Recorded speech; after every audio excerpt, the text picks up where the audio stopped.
કેશોદ તાલુકા સેવા સદને તાલુકાના જુદા જુદા ગામમાંથી રાજપૂત ક્ષત્રિય સમાજના આગેવાનોએ મામલતદાર અને ડેપ્યુટી કલેક્ટરને આવેદન આપી રૂપાલાની ઉમેદવારી રદ કરવા રાજકીય રીતે નિવૃત્ત જાહેર કરવામાં આવે તેવી માંગ કરી છે।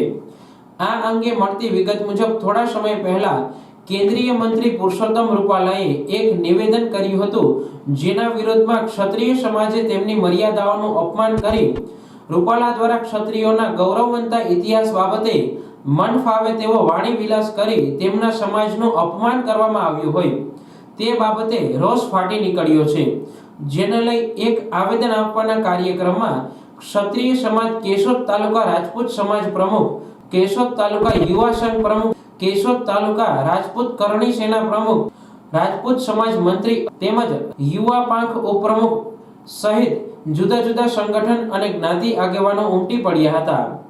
પ્રતિપાલસિંહ રાયજાદા, પ્રમુખ શ્રી રાજપૂત કરણી સેના કેશોદ તાલુકા।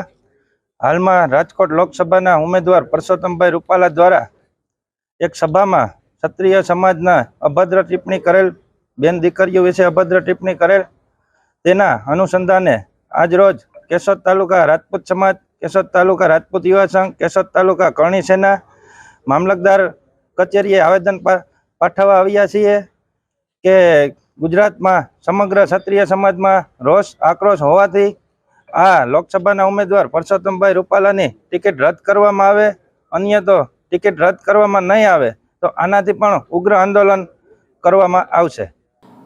અને આવેદનમાં જણાવ્યું કે અમારી અસ્મિતા અને ગૌરવની લડાઈ છે તેમ કહી રાજકોટ લોકસભા સીટ પરથી રૂપાલાની ઉમેદવારી રદ કરવામાં આવે તેમજ રાજકીય રીતે નિવૃત્ત જાહેર કરવામાં આવે તેવી માંગ કરી હતી।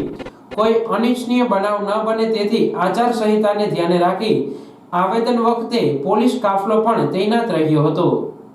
જય માતાજી। આજે કેશોદ રાજપૂત સેવા સમાજ અહીંયા આવેદનપત્ર આપવામાં આવ્યું છે। અમારી જે માંગ છે ને લડાઈ છે એ અસ્મિતાની લડાઈ છે। આ અમારું કોઈ રાજકીય રીતે કોઈ સંમેલન કે એવું કંઈ નથી, એટલે એ અર્થમાં આને ન લેવામાં આવે। અને એક વરિષ્ઠ ભાજપના નેતા, કેન્દ્રના મંત્રી એની વાણી ઉપર એ વિવેક રાખે ને, કારણ કે આ સમાજ તો પહેલેથી બલિદાન આપવા ટેવાયેલો ને આજે અમારી બહેનો માથે ઓઢા વગર બહાર નથી નીકળતી, તો તમે એટલું તો વિચારવું જોઈએ ને કે આ લોકો માટે આવું આપણે બોલવું એ શરમજનક ગણાય।